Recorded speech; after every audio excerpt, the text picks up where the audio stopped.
The stuff that happened before Awakening, before Pharaoh, just doesn't really matter to me. I'm really concerned about the meta. The Huntsmen have fallen off slightly. My instant thought was it was something with team chemistry. If you are an all-star and you want to win, you are asking for more help. When they were struggling against Optic Gaming LA, I started scratching my head a little bit.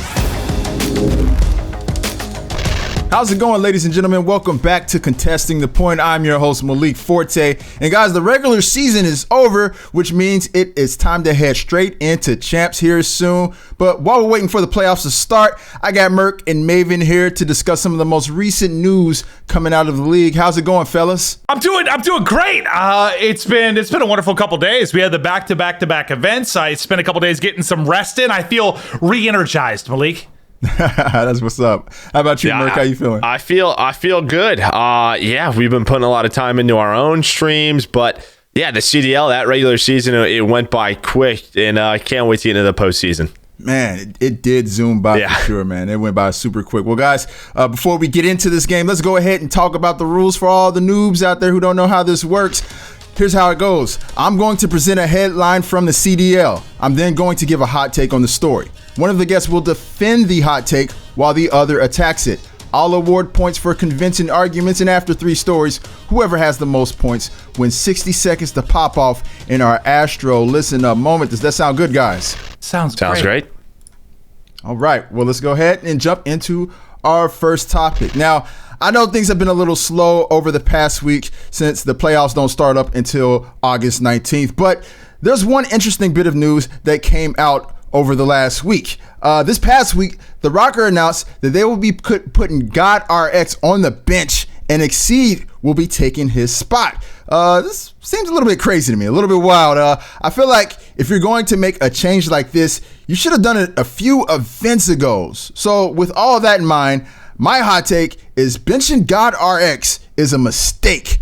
Maven, you're on the attack.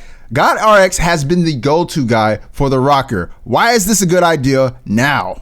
I don't know that I argue it's a good idea now, but I think at one point it had to happen. I mean, I'll agree with you. I wish it would have happened earlier, but the fact is they've got to do it now going into champs.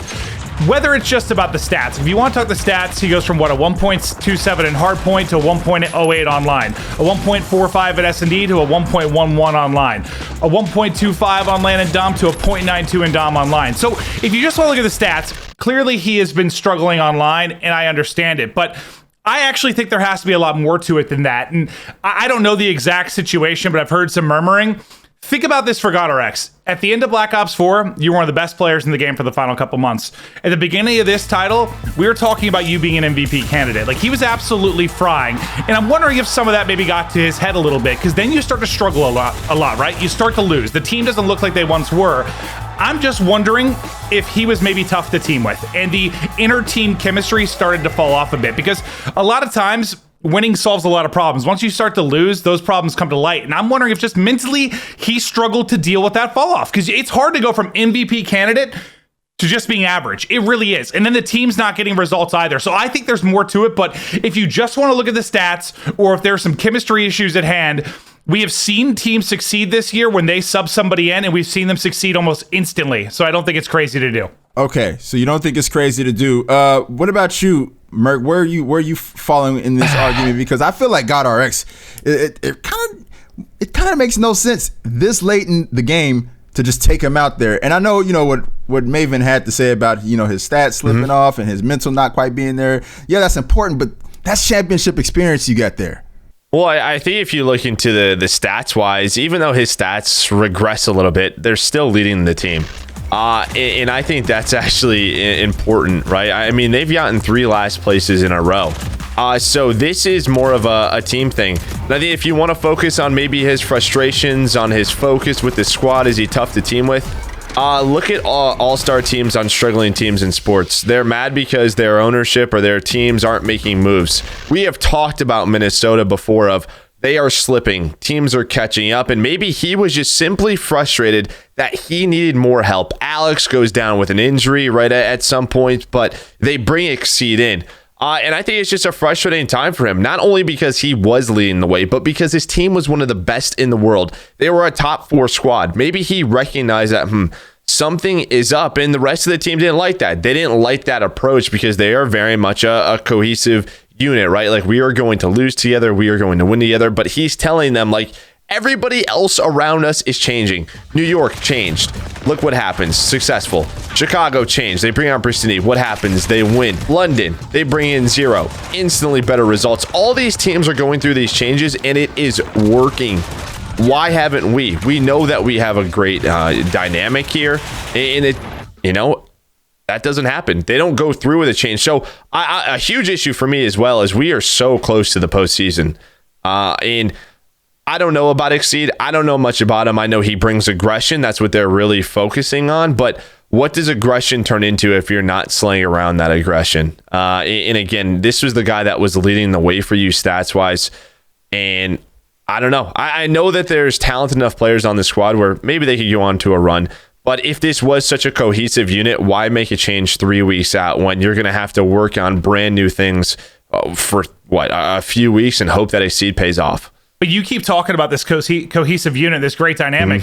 That's what it looks like on the outside. I just don't think that was the case on the inside. I think there was an issue with him. There had to have been, because as you said, like, the stats weren't great and they've fallen off online, but they're still okay, right? Like, they're not like killing the team. They've all been horrible. Yeah, exactly. Like, you're not wrong, but that's why I think there has to be more to it. It's one of those things where we might not hear more about it outside of some murmuring and rumors, which I've heard. But like, I think there was a team chemistry issue with him on this roster, and it ended up probably in a situation where it was the other 4 maybe against him and wanting to make a change. And we'll maybe never know exactly how it went down, but there has to be something more there. I think we can agree there has to, because my first thought, when we first heard about this, my first thought wasn't the stats. I didn't go to the stats. You, me, Chris, and Teep had a conversation about this. Like, my instant thought was it was something with him, something with team chemistry, and something with him as a teammate, because it cannot be easy to deal with being on top, being an MVP candidate, and then falling from grace and no one's talking about you even more. You even see his tweets where, like, someone would tweet like top snipers and leave him out of it. Like, it would tweak his ego a little bit. Like, yeah, and again, I think to that point, like, maybe he was frustrated, especially this last week, because I think Brian Saint, their coach, tweeted out, it was an event or so ago, where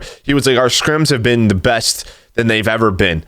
Yeah. And so things were still going well. So I wonder if the recent maybe outburst from him is the fact that he has been asking for a change. He's like, all right, I'll play this one out. What happens? 8th place again. All right, I'll do it again. What happens? 8th place again. Look, it happens all the time. It happens all the time in the sport. If you are an all-star and you want to win, you are asking for more help. And maybe that ticked everybody else off on the team because they were not performing at his level. Yeah, and part of it is tough because we don't know the exact inner workings of it, but I think we're probably both closer to home than some realize. Yeah, I think that there's something to be said about having your championship caliber player happy and active going into the playoffs, and just kind of working through those rough patches with that championship caliber player. They typically show that they're resilient in those moments, and then they can bounce back and whatnot. So going into the playoffs, on the outside, one would think like, yo, GodRx, this is the guy we want to have, and we want to see him overcome whatever mental obstacles that he has right now, and then perform his best during the playoffs. And I think just one more thing, if you really want to focus on his stats from Land Online, which is perfectly fine, right? But that was when we were talking about him at the MVP. It totally makes sense if everyone else is performing the same way or better, but they aren't. That is the thing. Focus on his stats all you want, but the whole entire team is struggling. This is a much bigger issue. Right. Well, I mean, that's a really good point that you make there. I feel like if the whole entire team is struggling, then there's something to be said about that. Well, it's harder for the rest of the team when your all-stars not putting up all-star numbers, I imagine, though, too. Yeah, you're right. With that being said, I'm going to go with Maven on this topic because even though I do believe that benching GodRx is a complete mistake, I think you made a really good point about them and other teams trying new things and how that has brought instant success to those teams. We saw it with the Subliners. We saw it with the Florida Mutineers. We've seen it time and time again. And with us going into champs, maybe it's time to roll the dice a little bit. Yeah, maybe that's what you need. Any other year, I would think this is like a crazy gamble, but this year, like I don't know, whatever. Just roll the dice. Everything is completely new with this online only format for sure. So given that, I'm going to give this first round to you, Maven, which makes our count at the end of round 1, 4 points Maven, 3 points MerK. Moving on to our next topic. Last week, the Huntsmen star AR player Arcides vented while playing 10 mans about his team streaming their scrims. Arcides complained that his teammates are too busy thanking subscribers and interacting with the stream than actually working on their game. I sit there and go on speeches after we lose maps or after we win maps, what we could do doing better, and they're just sitting there saying, yo, thanks for the subscription. Now, my initial reaction to Arcides was like, yeah, that's right. As we talked about it on the last episode of Contesting the Point, I feel like the Huntsmen have fallen off slightly. They were once the team to beat, but now they're dropping out of the home series in the first group stage, and streaming your scrims, it seems like you're giving away information to your opponents. That's something that you don't want to do. Also, it sounds like a pretty big distraction when you're trying to have a conversation with the team on how to improve, and then you turn around and thanking your subscribers and everybody for following you and all that. So, with all that being said, my hot take is that Arcides is right, and streaming scrims is causing the Huntsmen to fall off. MerK, you're on the attack. Why are you not exactly buying Arcides' explanation? All right, so I want to come out and say, like, I'm not the biggest fan of team streaming scrims. I'm not, but the Huntsmen, they've always been these players that have gone about it. And I will say, when you are streaming scrims, what are you always streaming? It is respawn game modes. Who has led the way in hardpoint this year? 34 and 17 throughout the year. One of the best, if not the best, hardpoint team in the world in Huntsmen. On the domination side, still 18 and 12. That is a 60% win rate, right? So when we talk respawns throughout these events, they are one of the better respawn teams in the world.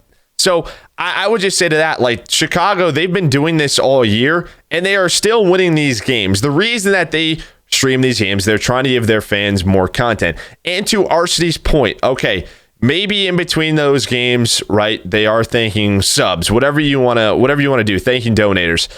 However, I will say, on top of their practice, right, there should also be VOD review, which I know they're having with their coach, right? They should be watching things in and out of game. And I've been on teams before where, you know what, you finish a map and arguments start, right? We should have done this, we should have done that. And then you go into the second map completely distracted. You're heated from that argument. And what is always the take? All right, don't worry about it. Let's watch it later. Let's focus on this next map. So that in between time, in between maps 1 and 2 or 3 and 4, whatever you want to say to me, isn't like a huge time where they should be working on things. If you are streaming, there should be other meetings, other VOD review that they should be going through, right? And they're practicing search and destroy off stream, which is the important thing. Right. I think that's everything you said makes complete sense to me. You don't want all these distractions, but at the end of the day, you should have other practices that are happening off stream. There should be preparation that is happening behind closed doors for sure. Right. But Maven, what do you have to say about what MerK just said? I'm going to keep this real simple. In the past with this, as Joe said, it's been a long time trend for when they were with Optic, when they were with Huntsmen. Like, Scump's one of the biggest personalities in the world. He's streamed. Like, it's been a thing forever. There's a difference though. When it is Joe and I complaining about it, Reddit complaining about it, Twitter fans getting on Scump for streaming, that is one thing. The fact that this is coming from a player on the team, the fact that this is coming from Arcides, it is an issue. That is all I need. It is clearly an issue for him. Even if it's not driving results, if it's creating some sort of, whether it's, I don't want to say jealousy necessarily, because we know how big Scump is, but it's creating some sort of internal issue and dynamic because Arcides thinks it's an issue, it's an issue. Right. I mean, it's the root of the problem. If it's on the team, if it's in the players, I don't really see how you get around that. It's not the same as us. It's not the same as us, because a lot of times in the past, like Joe would agree, like it would be Reddit or Twitter getting on them, like, why are you streaming your scrims? Like, that's the reason you're losing, blah, blah. That is one thing, and that doesn't matter. If the players think they can handle it, they can handle it. Clearly, one of the players doesn't think it's a good idea, and that's where it becomes an issue for me. Well, why is it an issue now? Because this is something that they've been doing for a while, right? Well, why is it all of a sudden? I imagine it has been. Now he's speaking up about it would probably be the thing.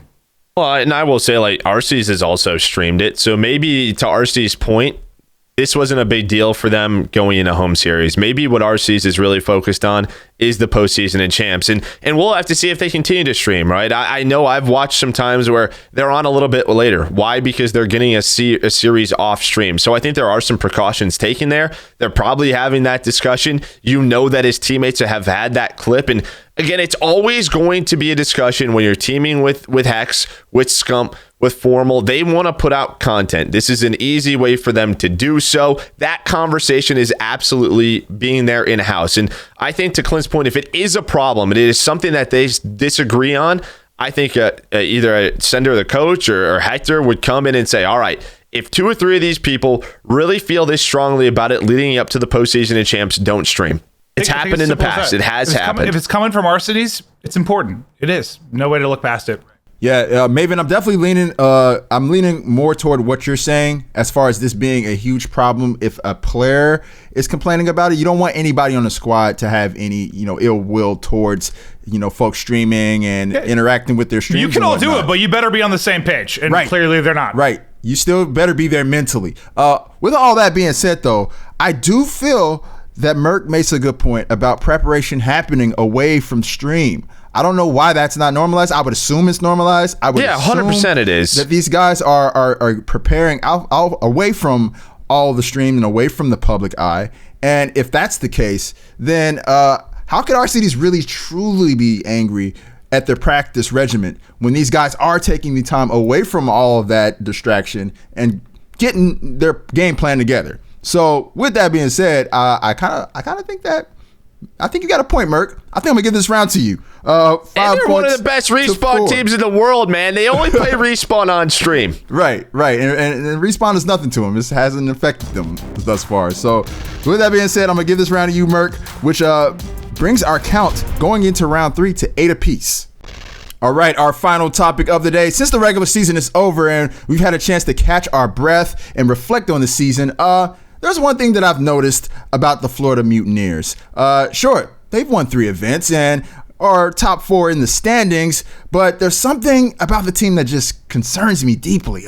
They seem to either go all the way or just bomb out in group stage. There's really no consistent path with them. So my hot take is that the Florida Mutineers are the most inconsistent team in the Call of Duty League, or rather one of the most inconsistent teams in the league. Maven, you're attacking this. You really think the Mutineers have been consistent?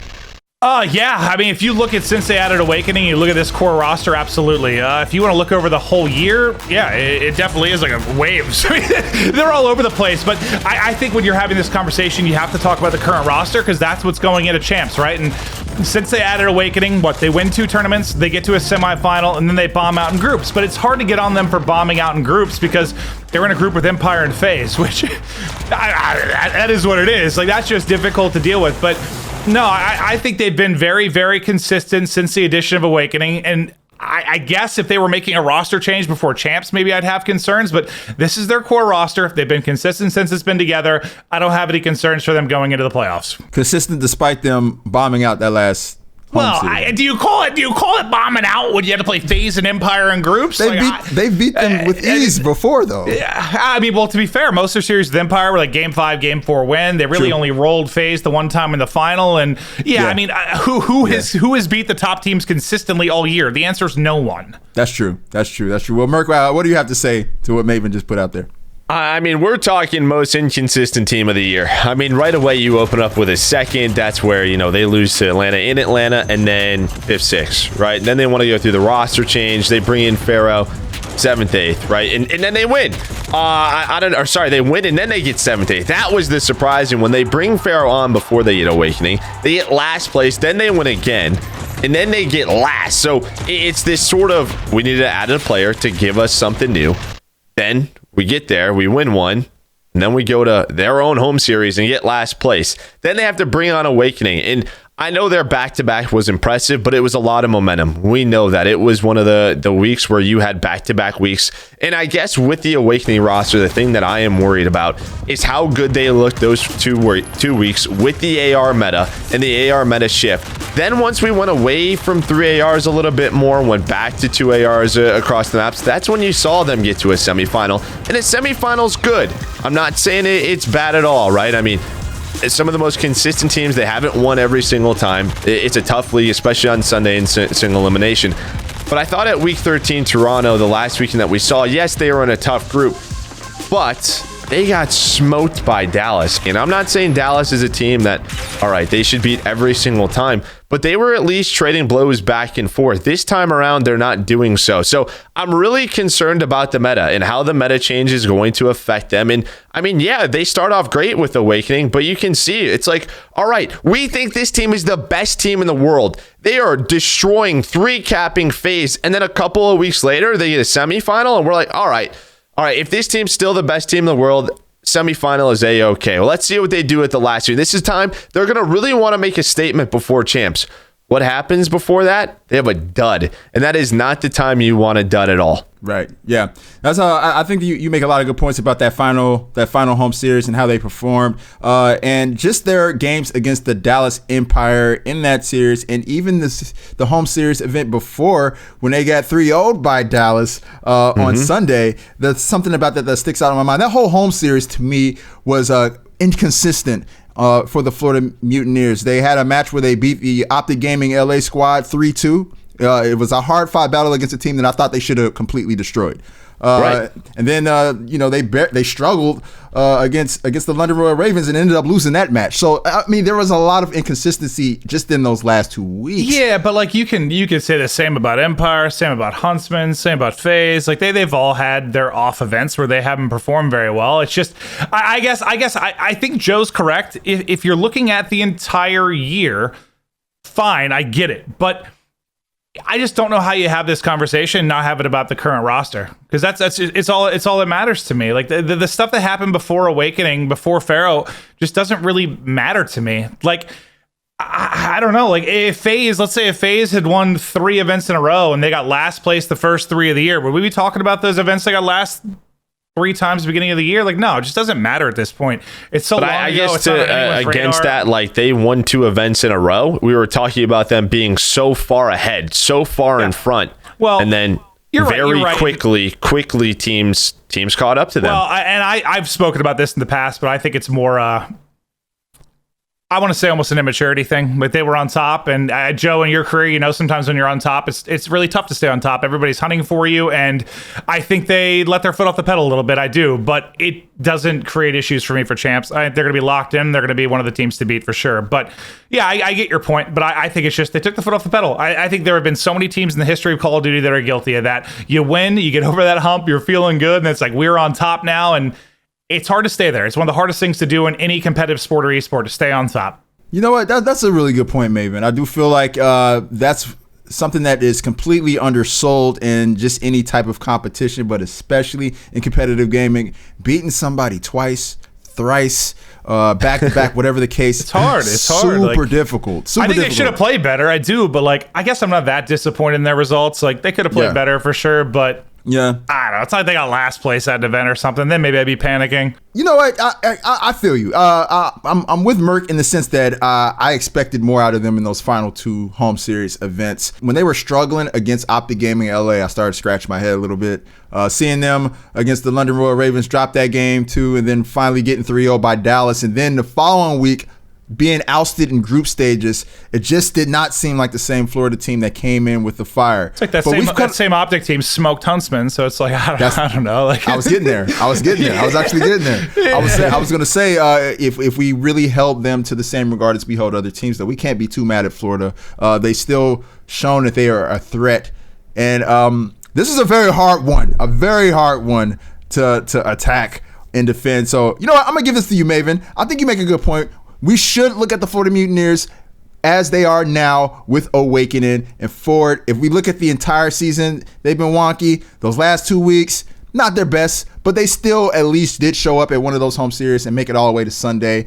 Just one game away from the championship match. And even though they got ousted in group stages in that last home series event, there's still a lot of teams who were tough group. It was a tough group.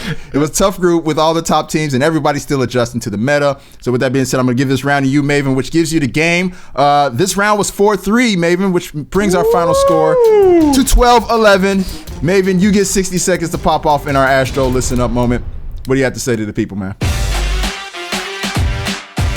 I have 60 seconds to rant, and I just want to talk about how excited I am for playoffs and champs. I mean, you think about this year. We go down from, in the past, we had leagues with 16 teams. We're down to 12 teams. We have less players and more competition than ever. 6 out of 12 teams have won home series events. I know that's partially due to the fact that there's 8 out of 12 teams in the home series and the increase in competition, as I said, but it has been a wild year. One of the most unpredictable years we've had. I think most of the teams at the top are the ones we have expected, but now with Ultra winning the event, with Optic improving, like, who in the hell knows what's going to go down playoff time? I just want the players. I hope you are watching all the VOD in the world. The scrims are on point because I want one of the craziest weekends, 2 weekends that we've had in the history of Call of Duty esports. And I know it's not optimal right now with everything going on and it being online, but it should still be a crazy weekend. The most money up for grabs in Call of Duty esports history, the highest level of competition we've ever had. Bring it your all. I'm locked in. I'm pumped up. Joe and I are going to be bringing the heat. Can't wait, man. I can't wait to watch you guys bring the heat. And I think that for me personally, I'm going to be looking at those teams that have not won a home series event who are really going to be looking at this opportunity with a little less pressure and a lot more to gain. Surge winning it all. Joe's picking Surge to win the whole thing, he said. He told me that via text message, yeah. What? No, I am not. It's definitely not a thing. That's definitely, nope. I got the Gorillas. I got the Gorillas going all the way. Oh, dude, and they play Optic round 1, so that'll end shortly. Good luck. All right, everybody, that does it for this episode of Contesting the Point. Thanks once again to the world-class casters MerK and Maven for coming in and bringing the spice. And guys, the playoffs are coming up on August 19th, but next week we got our playoff preview. You're not going to want to miss it. But until then, everybody, stay safe out there.